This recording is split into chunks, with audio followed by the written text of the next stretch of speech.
Something just killed my dog. Something killed your dog? My dog went flying through the air over the tree. I don't know how it did it. Okay.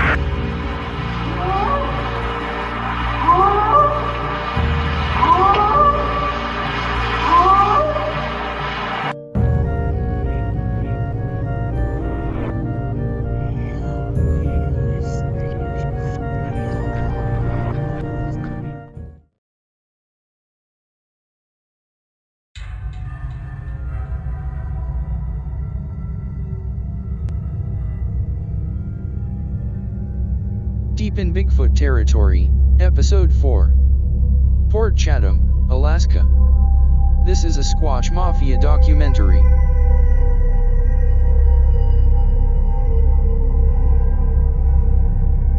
Along the rugged Alaskan coast lies Port Chatham, also known as Portlock, an abandoned coastal fishing town on the southern Kenai Peninsula. Its ruins stand as an eerie testament to a dark history, where folklore morphs into reality and where the distinction between facts and mythology blurs. The legends that have haunted this place for centuries cast a spell of terror. And darkness beckons those who venture to seek the truth behind the mystery of this long-abandoned village. In the depths of the coastal wilderness of the Kenai Peninsula, where the enigmatic becomes the frightening, Port Chatham is a gate and a reminder that, in the shadows and the dark corners of the earth, the unexplainable may still roam.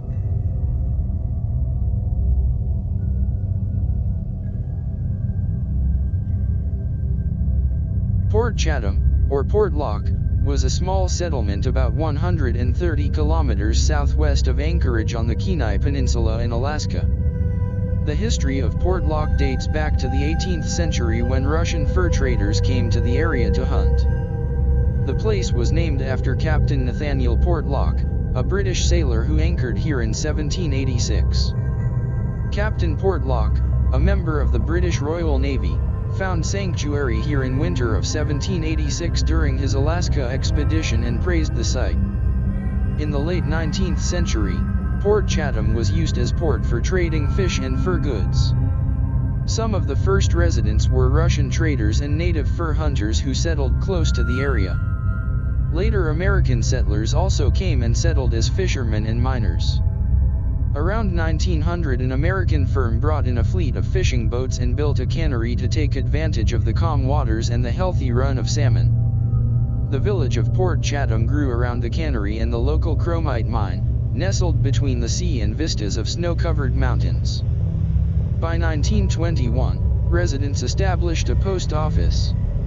In the early 1920s, Port Chatham experienced a small boom that led to an increase in population and a higher demand for supplies and goods. In 1927 a road was built from Seldovia to Port Chatham. However, the story of the village was short and began to end in the 1930s, as the trade in fur and fish declined. Many residents moved away to find work elsewhere, and the settlement was completely abandoned by 1949.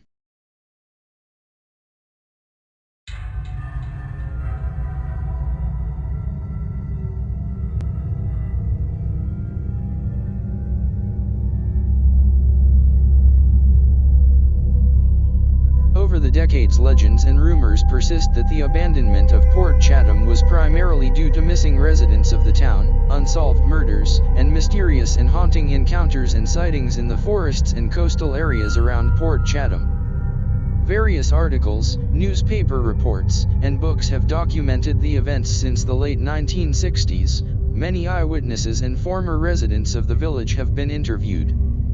Many residents of the nearby settlements of Seldovia, Nanwalek, and Port Graham still believe to this day that the area around the abandoned village of Port Chatham is haunted land.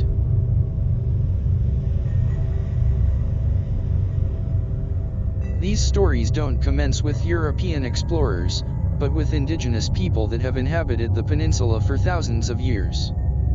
The Kenai Peninsula is steeped in history, where native Alaskan tribes such as the Dean people, the Tlingit, and the Athabascans have lived for generations.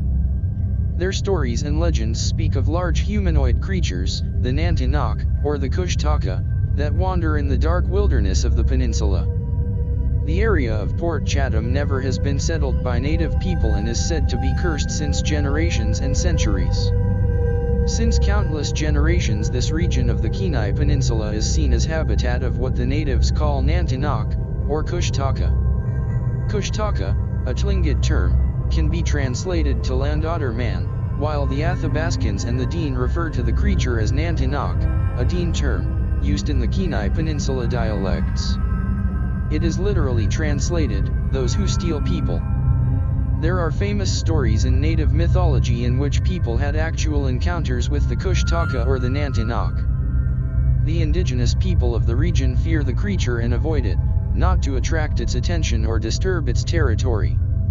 It is also believed that the creature is a kind of patron saint for the region's wildlife and that it can bring disaster and misfortune if disturbed.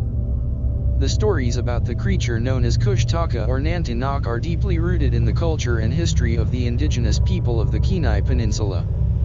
It is believed that these beings are living in the area since ancient times, interacting with the people and animals of the region. There are many different versions of the legends about the creature, but some common features seem to prevail. In many stories it is described as large and hairy, with human-like features and often with red eyes.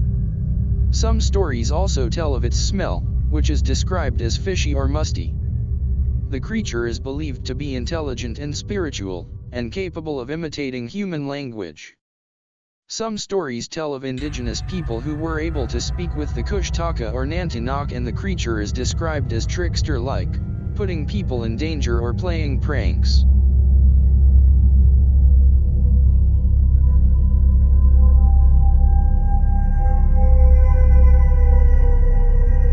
In other versions of the legends, the creature is described as extremely aggressive and territorial, attacking or killing hunters who have accidentally entered its territory. It is said that the creatures mark their territory by ramming large trees upside down into the earth, with the tree roots pointing to the sky. These pictures, taken from the documentary Monsters and Mysteries in Alaska, were recorded on Prince of Wales Island. Join Squatch Mafia at Patreon to watch the entire documentary. Friends of mine told me when they're hunting, he was about 15 years old and he hunted with an elder. And the old man told him, if you're ever hunting up on Quack Mountain, you have to watch out for those big black gorillas that live up there. He told them that he said they mark their territories by driving these blown down trees into the ground upside down. In a clearing, two cedars weighing nearly 1,000 pounds stand inverted. Each cedar is driven 7 to 8 feet into the ground with roots facing skyward. The valley that we're looking at was logged in the early 90s. The trees were reported inverted back in the 1940s. Allie looks for evidence of heavy logging machinery. The 11-foot cedar has nothing other than very minimal marks on it. Even a grapple would have left some serious marks in order to place it in a completely vertical position. There's no evidence the trees are a hoax. The local legend is clear what they believe is responsible.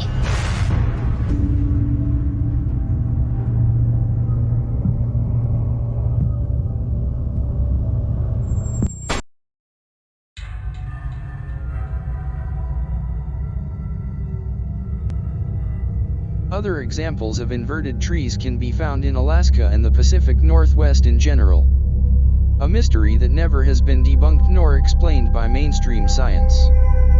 The Dean also have other, darker tales and legends, which speak of nocturnal attacks on villages and settlements by the ghostly creatures, to steal livestock, in some stories even women or children. Also it is said that the Nantinaq preys on lone wanderers and hunters in the wilderness and the forests at night, the reason why the Dean and the Athabascans call the creatures those who steal people.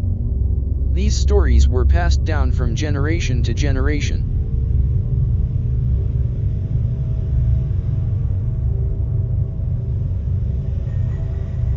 The story of Port Chatham as a Western settlement basically began in the late 19th century.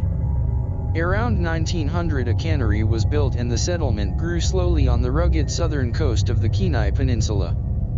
For around 20 years the villagers of Port Chatham, mostly of American, Russian and native heritage, lived from fishing, logging and some mining. Reports of gold miners and hunters gone missing in the area throughout the first 2 decades of the last century weren't necessarily uncommon back then.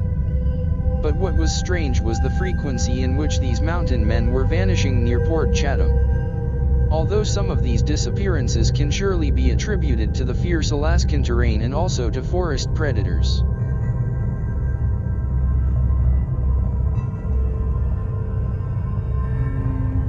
The best documented missing person case in the early 20th century happened in 1917, as 2 hunters from Seward, by the names of Ben Sweezy and Bill Weaver, who left on a 2-week hunting trip at the shores around Port Chatham by dory boat, vanished and never were found again. Search parties searched the region and found the dory boat of the 2 hunters at the mouth of a river. But the 2 hunters never were found again. Reports of large bipedal creatures seen wandering in the forests or at the shores of the region also weren't uncommon, just like the missing and disappeared persons throughout the years in the forests around Port Chatham were not. Those reports of sightings of mythological animals from the native tales were explained by the superstition or moonshine consume of the eyewitnesses, especially when they were of native heritage.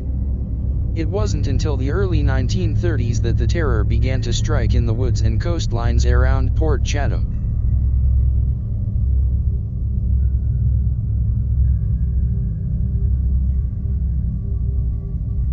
The first time the people of Port Chatham seriously began to remember the old native legends was in January 1931, as a logger named Andrew Camluck was killed in the forests outside Port Chatham while doing logging works.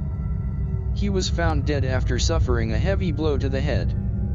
The blow to the head was thought to have been carried out by someone or something of immense strength, for Camluck's blood and brain mass was splattered on trees and logging equipment 10 feet behind him. Also the logging equipment, heavy machines made of steel and iron, was so heavily damaged that it was hard to find a rational explanation for what happened at the murder scene. An atmosphere of terror began to rise among the loggers, hunters, and miners of the area. It is said that the first residents, mostly those of native families, already began to leave the small settlement after this event and moved to different places and towns on the peninsula.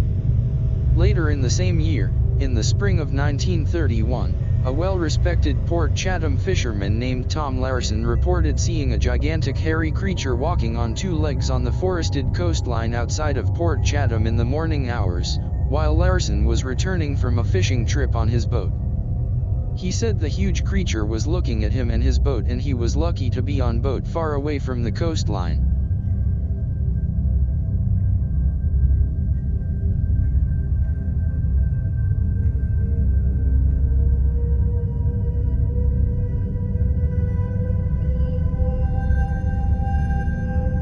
The last story from 1931 happened in the fall of that year, as a hunting party from Port Chatham was tracking a large moose in the mountains. After several hours of tracking they found that the moose had already been tracked by something else, something that left 18-inch human-like footprints. The hunters were in shock. Soon they came across a flattened spot in the brush where the moose tracks ended and where there was blood on the ground. They believed the Nantinaq-like animal killed the moose and carried it away. Again the story began to spread quickly among the mountain men and other inhabitants of the southern Kenai Peninsula.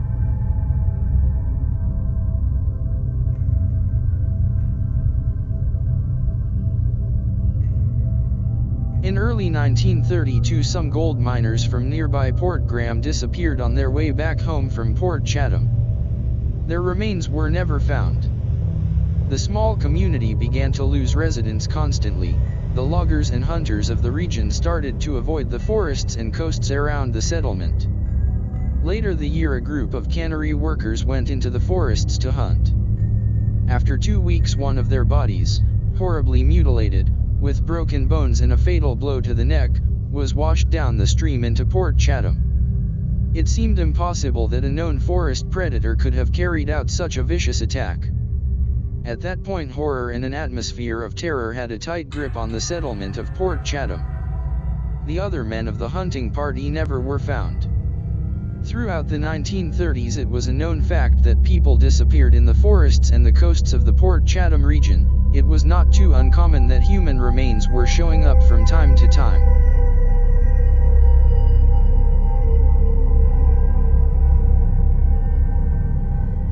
The residents of other settlements and villages of the southern peninsula began to avoid Port Chatham totally. The people of Port Chatham blamed the unexplained deaths and disappearances on the mythological Nantinaq, a horror they had no other name for, and that was said to be seen more and more in the forests and wastelands around the village. It is said that people also began disappearing out of nowhere and never returned home, even if they only left their house for a short walk with their dog or to enter a store in a nearby village. It was then that the townspeople officially gave up on the stretch of land and fled for safer living places. The events led the residents of the community to flee in masses. The village lost the most of the residents. Only a few people, often too old or too poor to move, stayed. From around 1938 to 1940, it is reported that several Dall sheep hunters had disappeared in the hills outside Portlock, often in sight of the settlement. The dismembered bodies of some of the missing had washed ashore in the lagoon. It was nearly common that bodies began turning up around Port Chatham and nearby rivers, lagoons, and trails near the town. The bodies were often said to be completely mutilated and essentially torn to shreds. In early 1940, a routine inexperienced hunter from Port Chatham disappeared next to the village and never returned home. A search team was sent out to look for the missing hunter. The team was shocked when they came across the body of the hunter in a creek. The body was mutilated and torn apart in a very peculiar way that nearly resembled a beheading and was not consistent with the attacks of a bear or wolves. It is said that after that day no one went into the forests around Port Chatham for hunting or logging again.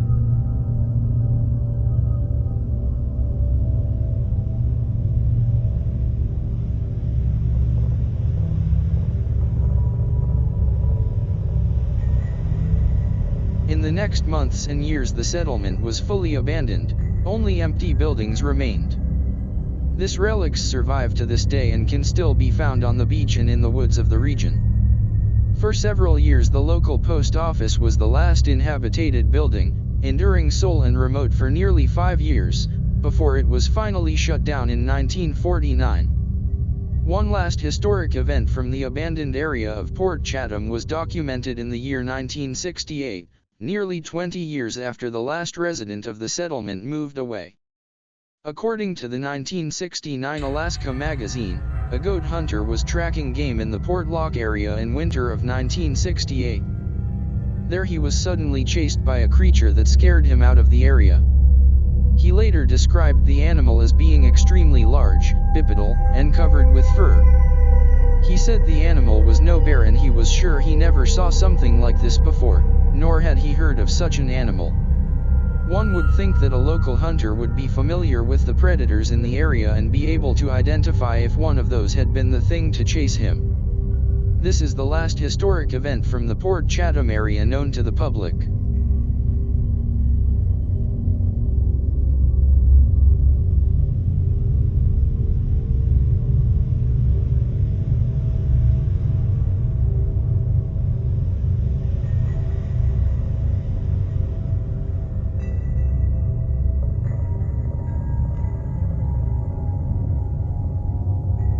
Even though the village was abandoned in the 1940s, tales of what had gone on there still swirled around Alaska and the Pacific Northwest. The events of Port Chatham were widely documented in a series of articles from the Anchorage Daily News as well as in other newspaper articles. Various former residents of the settlement were interviewed in these articles. Also, John Green's 1978 book, Sasquatch, The Apes Among Us, tells the basic story and gives some specifics. In the book, former residents are quoted that all people left the village in 1949 due entirely to the gruesome attacks and still refused to go back.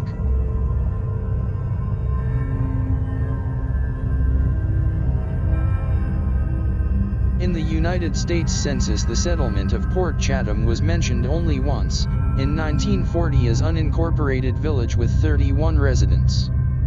It was not mentioned before nor again in the following years. Interestingly, the settlement was again mentioned in 1981, again with 30 residents, as people from nearby villages tried to re-establish the settlement. But there were no further appearances in the census until 9 years later, as the settlement was again completely abandoned in 1990. Today some Alaska publications say travel to Port Chatham is possible via ATV, but most locals would dispute that. The only real way to reach the remains of Port Chatham is to travel there by boat or by plane.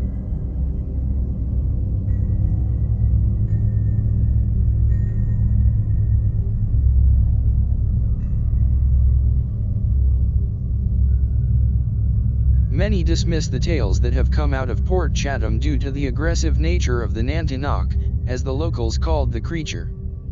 But there are more historic encounter stories from Alaska that are more vicious and aggressive than the most known Sasquatch encounters.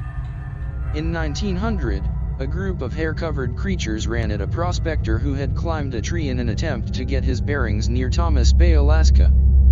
The prospector said they were the most hideous creatures. "I couldn't call them anything but devils," he said. The prospector was injured but survived. In 1920, a man named Albert Petka, who lived on his boat near Nulato, Alaska, was attacked by what he described as a bushman or a Neanderthal. He survived the attack, but Petka's injuries proved fatal. He was able to tell the story of the attack before dying. A similar story comes from 1943, during the height of the siege of Port Chatham, from a place named the Wilds Camp near Ruby, Alaska. The victim, a man named John Meyer, was a Dutch mountain man. He said he was attacked by a large gorilla-like animal outside the camp and badly beaten by the attacker. Meyer was able to get to his boat and travel to the nearest village to seek help, but he died of internal injuries a few days after arriving in civilization.